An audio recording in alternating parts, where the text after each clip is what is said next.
Hello friends, આપણી YouTube channel game changing સાયકોલોજીમાં આપ સૌનું હાર્દિક સ્વાગત છે।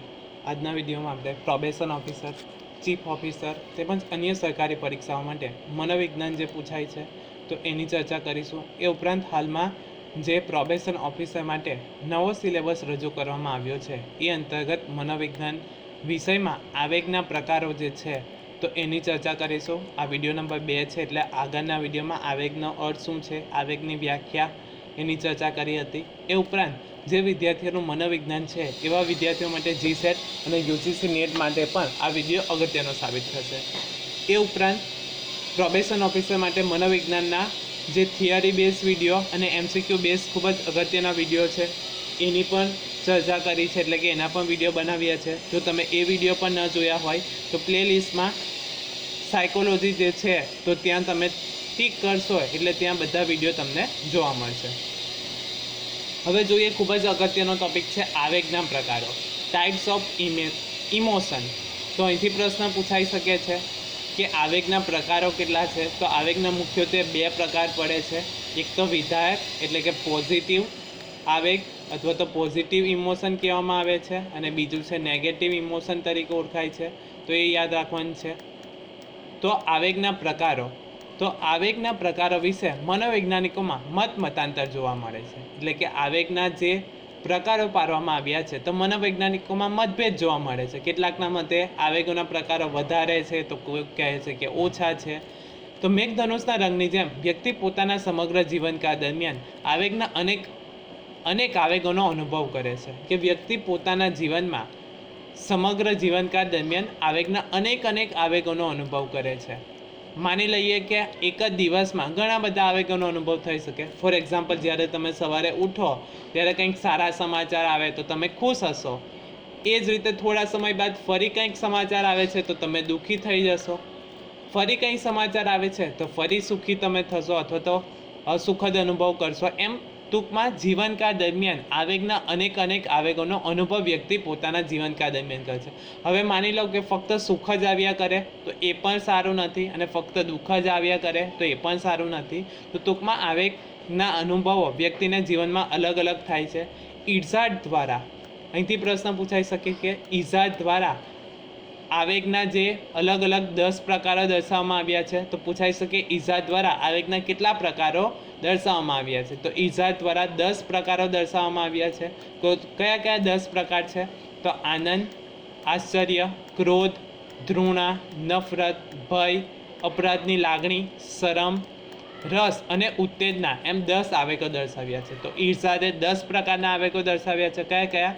તો આનંદ, આશ્ચર્ય, ક્રોધ, ઘૃણા, નફરત, ભય, અપરાધની લાગણી, શરમ, રસ અને ઉત્તેજના, એમ 10 આવેગો દર્શાવ્યા છે। ત્યારબાદ પ્લુટચિક જે છે તો એમણે 8 મૂળભૂત આવેગો દર્શાવ્યા છે, એટલે કે ચાચાની જોડીમાં આવેગના 8 પ્રકારો દર્શાવ્યા છે, એટલે કે ચાચાની જોડીમાં 8 દર્શાવ્યા છે। તો પ્લુચિકના મતે મૂળભૂત આવેગો કેટલા છે? તો 8 છે। ચચ્ચાની 2 જોડી બતાવવામાં આવી છે। સૌપ્રથમ છે આનંદ અને વિષાદ, બીજું છે ભય અને ક્રોધ, ત્રીજું આશ્ચર્ય અને અપેક્ષા, અને ચોથું છે સ્વીકાર અને ઘૃણા, એમ 2ની જોડીમાં આવેગો દર્શાવવામાં આવે છે। તો પ્લુચિકે 8 આવેગો મૂળભૂત દર્શાવ્યા છે। કયા? તો આનંદ અને વિષાદ, બીજું છે ભય અને ક્રોધ, ત્રીજું આશ્ચર્ય અને અપેક્ષા, ચોથું છે સ્વીકાર તેમજ ઘૃણા। અન્ય આવેગો આમાંના કોઈ પણ 2 કે 2થી વધારે આવેગોના સંયોજનથી ઉદ્ભવે છે, કે આપણે જે આ 8 આવેગો જોયા તો એમાંથી કોઈક નવું સર્જન થાય તો બની શકે ભય અને સ્વીકારમાંથી કોઈક નવો આવેગ બની શકે ક્રોધ અને આશ્ચર્યમાંથી કંઈક નવો આવેગ બને। તો ટૂંકમાં અન્ય આવેગોમાંના અન્ય કોઈ 2 કે 2થી વધારે આવેગોના સંયોજનથી પણ ઉદ્ભવી શકે છે। ટૂંકમાં જોઈએ તો આવેગના મુખ્ય 2 પ્રકાર પડે છે। હવે આવેગના મુખ્ય 2 પ્રકાર પડે છે, ઓલરેડી મેં તમને કહ્યું, વિધાયક આવેગ એટલે કે પોઝિટિવ ઇમોશન કહેવામાં આવે છે, અને બીજું છે નિષેધક આવેગ, નેગેટિવ ઇમોશન તરીકે ઓળખાય છે। તો વિધાયક આવેગમાં કોનો સમાવેશ થાય? પરીક્ષામાં પ્રશ્ન પૂછાઈ શકે કે નીચે આપેલા આવેગોમાંથી કયું આવેગ વિધાયક આવેગ નથી? તો હકારાત્મક લાગણી અને સ્વસ્થ મનોશારીરિક સ્થિતિ સાથે જોડાયેલા આવેગોને વિધાયક આવેગ કહેવામાં આવે છે, કે હકારાત્મક લાગણી અને સ્વસ્થ મનોશારીરિક સ્થિતિ એટલે કે વ્યક્તિની માનસિક અને શારીરિક સ્થિતિ સાથે અનુકૂળ હોય તેવા આવેગોને વિધાયક આવેગ કહેવામાં આવે છે. તો વિધાયક આવેગમાં કોનો સમાવેશ થાય છે? તો સુખ, આનંદ અને પ્રેમ જેવા આવેગ અનુભવોને વિધાયક આવેગોમાં સમાવેશ થાય છે. તો સુખ, આનંદ અને પ્રેમ જે છે એ વિધાયક આવેગોમાં જોવા મળે છે. હવે જોઈએ નિષેધક આવેગ, તો નકારાત્મક લાગણી અને નબળી મનોશારીરિક સ્થિતિ સાથે જોડાયેલા આવેગોને નિષેધક આવેગ કહેવામાં આવે છે. નેગેટિવ ઇમોશન તરીકે ઓળખાય છે કે જેની અસર આપણા મનોશારીરિક સ્વાસ્થ્ય ઉપર થાય છે. તો મનોશારીરિક સ્વાસ્થ્ય ઉપર આવેગની અસર કઈ રીતે થશે? ફોર એક્ઝામ્પલ, ક્રોધ, ગુસ્સો જ્યારે વ્યક્તિ અનુભવે છે ત્યારે ગુસ્સો ઉત્પન્ન થવાથી વ્યક્તિને કેટલીક વખત અલ્સર પણ થઈ શકે છે. એટલે કે જઠર અથવા તો આંતરડામાં જે ચાંદા પડે છે એ ક્રોધ, ગુસ્સાના કારણે પણ હોય છે. ભય, નફરત અને ઈર્ષા વગેરે આવેગો અનુભવોને નિષેધક આવેગો કહેવામાં આવે છે. તો નિષેધક આવેગો કયા કયા છે? તો ક્રોધ, ભય, નફરત અને ઈર્ષા જે છે એ નિષેધક આવેગો જોવા મળે છે. આમ મુખ્યત્વે 2 વિભાગોમાં આવેગોને સ્વીકૃત કરવામાં આવે છે. હવે જોઈએ આવેગ નિયંત્રણની જરૂરિયાત. શા માટે આવેગ નિયંત્રણ કરવું ખૂબ જરૂરી છે? Need of emotional control. તો આવેગના અનુભવો વિનાની સૃષ્ટિની કલ્પના કરવી લગભગ અશક્ય જેવી છે. કે આપણે આવેગનો અનુભવ જ ન કરીએ તો એ સૃષ્ટિમાં અશક્ય છે. આપણે જીવનમાં આવેગ વિનાના એક પણ દિવસની કલ્પના કરી શકતા નથી. કે વ્યક્તિ જે સવારથી ઉઠે ત્યારથી સાંજ સુધીમાં વ્યક્તિને કોઈક ને કોઈક આવેગનો અનુભવ થાય જ છે. આમ છતાં આવેગની અતિશયતા પણ જીવનમાં ઉચિત નથી. કે વધારે આવેગનો અનુભવ થાય યા વધારે પ્રમાણમાં આવેગનો અનુભવ કરીએ તો એ જીવનમાં ઉચિત નથી. ભગવદ્ ગીતામાં કહ્યું છે એમ, ક્ષમતા એ જ યોગ છે. જીવનમાં આવેગની સંતુલન પણ જરૂરી છે. કે આવેગમાં સંતુલન કરવું પણ જરૂરી છે. કે ફક્ત સુખ જ આવે અથવા તો ફક્ત દુઃખ જ આવે તો જીવન બરાબર નહીં ચાલે, પરંતુ કેટલાક પ્રમાણમાં સુખ અને કેટલાક પ્રમાણમાં દુઃખ પણ જરૂરી છે. જીવનમાં આવેગોને સમતોલ કરવાના પ્રયાસોને આવેગ નિયંત્રણ કહેવામાં આવે છે. આવેગ નિયંત્રણ દ્વારા આવેગોની અભિવ્યક્તિને સંતુલિત કરવામાં આવે છે. આવેગોની વારંવારતા અને તીવ્રતા એ વ્યક્તિના મનોશારીરિક સ્વાસ્થ્ય માટે હાનિકારક છે. કે વધારે આવેગનું પ્રમાણ હોય અથવા તીવ્ર આવેગ હોય ત્યારે વ્યક્તિના મનોશારીરિક સ્વાસ્થ્ય માટે હાનિકારક બને છે. વિધાયક આવેગોની તીવ્રતા પણ વ્યક્તિમાં ઉદ્માદ સર્જી શકે છે. આવેગની તીવ્ર સ્થિતિમાં હૃદયનો હુમલો કે મગજની નસો ફાટી જવાની શક્યતા રહેલી છે. કે વધારે આવેગ કે વધારે ગુસ્સો કરીએ તો કેટલીક વખત તમે મૂવીમાં પણ જોયું હશે કે ક્રોધ વધારે ગુસ્સો કરે છે વ્યક્તિ એટલે તરત એને એટેક આવી જાય છે. તે ઉપરાંત મગજની નસો પણ ફાટી જવાની શક્યતા રહેલી છે. એસિડિટીથી અલ્સર કે કેન્સર જેવા રોગોનું સર્જન નિષેધાત્મક આવેગના પરિણામે હોઈ શકે છે. જે મેં તમને કહ્યું એમ કે એસિડિટીથી અલ્સર થાય છે. એટલે કે અલ્સર એટલે શું? તો જઠરમાં અથવા તો આંતરડામાં જે ચાંદા પડે છે તો એને અલ્સર કહેવામાં આવે છે. શા માટે કે પડે છે? તો એની સીધી અસર કે જે અલ્સર જે છે એને મનોદૈહિક રોગ કહેવામાં આવે છે. કે મૂળ કારણ તમારું બીજું હોય છે અને એની મૂળ કારણ જે છે એ માનસિક હોય છે, પરંતુ એની અસર શરીર ઉપર થાય છે તો એને મનોદૈહિક રોગો કહેવામાં આવે છે. આથી નિષેધક આવેગો પર કાબૂ મેળવવો ખૂબ જ જરૂરી છે. આવેગ નિયંત્રણ દ્વારા યોગ્ય સમયે, યોગ્ય માત્રામાં અને યોગ્ય રીતે આવેગને અભિવ્યક્ત કરવાનો પ્રયાસ કરવામાં આવે છે. આમ સમગ્ર શરીર અને મનની સ્વસ્થતા માટે આવેગ નિયંત્રણની વિશેષ જરૂરિયાત છે. હવે જોઈએ આવેગ નિયમનના માર્ગો કયા કયા છે. Method of emotional control. તો શ્રી અરવિંદ અને શ્રી માતાજીના શિક્ષણ દર્શનમાં સર્વાંગી શિક્ષણનો ખ્યાલ મહત્વનો છે. સર્વાંગી એટલે શું? તો દરેક રીતે સર્વાંગી રીતે વિકાસ થાય તો એ સર્વાંગી શિક્ષણ કહેવામાં આવે છે. આ ખ્યાલ મુજબ બાળકના શરીર, પ્રાણ, મન અને અંતરાત્માની કેળવણી ખૂબ જ જરૂરી છે.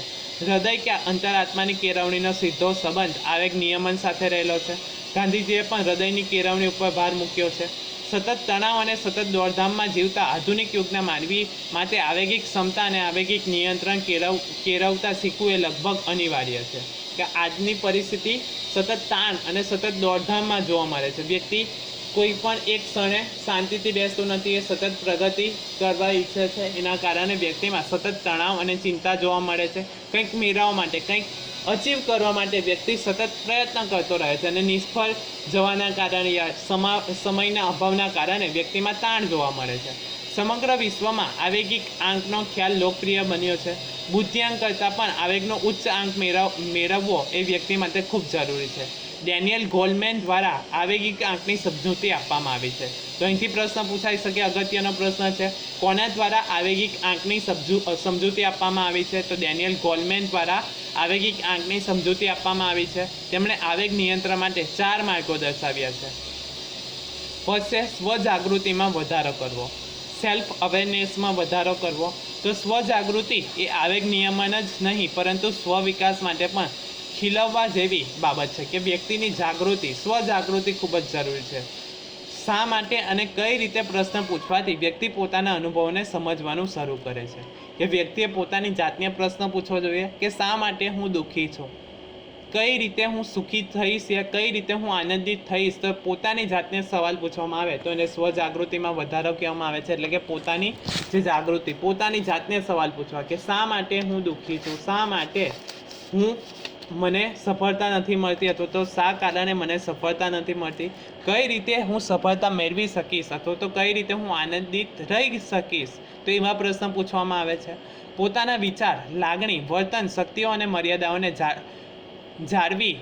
જાણવી એ સ્વજાગૃતિ માટે જરૂરી છે. કે પોતાના વિચારો, લાગણીઓ, વર્તન, શક્તિઓની અને પોતાની મર્યાદાઓને જાણવી એ ખૂબ જ જરૂરી છે. કઈ રીતે જાણી શકાય? તો સ્વજાગૃત તમે પોતાની જાતને પ્રશ્ન પૂછશો તો તમને એ અંગેની માહિતી મળશે. ત્યારબાદ છે આત્મનિરીક્ષણ કરવું, એટલે કે પોતાની જાતનું ઓબ્ઝર્વેશન, સેલ્ફ ઓબ્ઝર્વેશન કરવું. તો વ્યક્તિએ જીવનમાં સમયાંતરે બનતી ઘટનાઓના સંદર્ભમાં આત્મનિરીક્ષણ કરવું જરૂરી છે.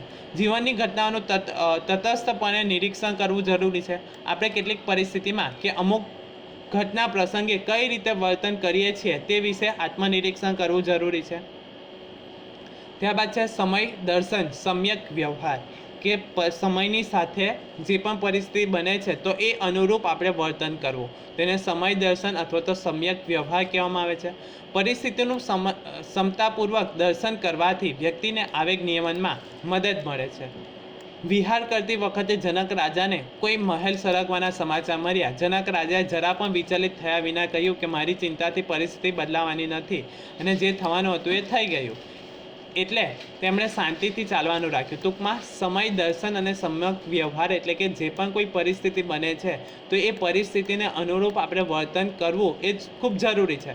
બની શકે કે ફોર એક્ઝામ્પલ આપણે કશે મુસાફરી કરતા હોઈએ અને કોઈક સમાચાર આવે છે કે આવું થઈ ગયું. હવે એ મુસાફરી કરવાથી હવે આપણે એ મુસાફરીને ટાળી દઈએ તો એ પરિસ્થિતિ ફરી બદલાવાની નથી. એટલે કે આપણે પરિસ્થિતિને યોગ્ય વર્તન કરવું ખૂબ જ જરૂરી છે. ત્યારબાદ છે સ્વયંનો આદર્શ બની રહેવું. ભગવાન બુદ્ધે પણ કહ્યું છે કે પોતાનો દીપક સ્વયં પોતે જ બનવું, કે પોતે જ પોતાનો આદર્શ બની રહેવું ખૂબ જ જરૂરી છે. પોતાના જીવનના અનુભવોમાંથી શીખી વ્યક્તિએ પોતાના માટે આદર્શરૂપ બની આત્મનિયમન કેળવવું જરૂરી છે. કે વ્યક્તિએ પોતાના અનુભવોથી જ પોતે આદર્શ બનવું જોઈએ.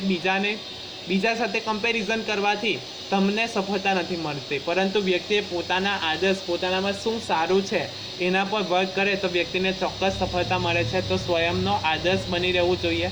ઘટનાનું બૌદ્ધિક અને વિધાયક મૂલ્યાંકન કરવું જોઈએ. કે જે પણ કોઈ ઘટના બની છે તે યોગ્ય છે કે નથી એ રીતે એનું મૂલ્યાંકન કરવું જોઈએ.